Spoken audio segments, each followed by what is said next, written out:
Bonjour, Jean-Philippe de la pépinière Botanea. Aujourd'hui, je vais vous parler des palmiers et plus précisément de leur entretien. Pour ça, nous allons voir la taille, nous allons voir également les apports d'engrais qu'il faut leur faire et les quelques petites misères qu'ils peuvent avoir. Le palmier, comme n'importe quelle plante, a besoin d'un apport d'engrais régulier. En effet, quand un palmier manque d'engrais, il va se retrouver ce qu'on appelle en état de carence, c'est-à-dire qu'il a faim, et il va se retrouver avec des feuilles d'un vert pâle presque jaune qui peuvent se caractériser comme ceci. Les feuilles deviennent presque translucides. Alors pour ça, on peut remédier à ça en leur faisant un apport d'engrais régulier au moins une fois par mois. Ça peut être de l'engrais liquide ou solide. Au niveau de la taille du palmier, ce qu'il faut savoir, c'est qu'un palmier a ce qu'on appelle un stipe, qui est en fait son cœur. La taille d'une palmier consiste essentiellement à des questions esthétiques, c'est-à-dire que nous allons tailler essentiellement les feuilles que nous trouvons pas belles. Il est inutile de tailler plus sévèrement les autres feuilles. Cela peut provoquer une nanification du palmier et bloquer sa pousse.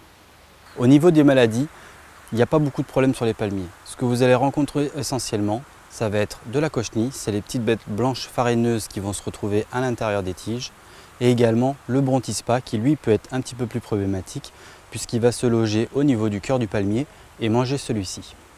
Vous pouvez reconnaître la maladie avec les nouvelles feuilles qui sont grises à marron, et en regardant au niveau du cœur cette petite bête longue et noire.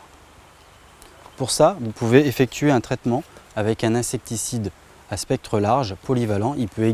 Ça peut également être un insecticide biologique. Au niveau de la plantation ou du rempotage, le palmier préfère un sol bien drainant et meuble. Pour ça, préférez un substrat relativement meuble avec un mélange terre-terreau. Certains palmiers préfèrent des zones ombragées et d'autres plein soleil. Demandez bien conseil.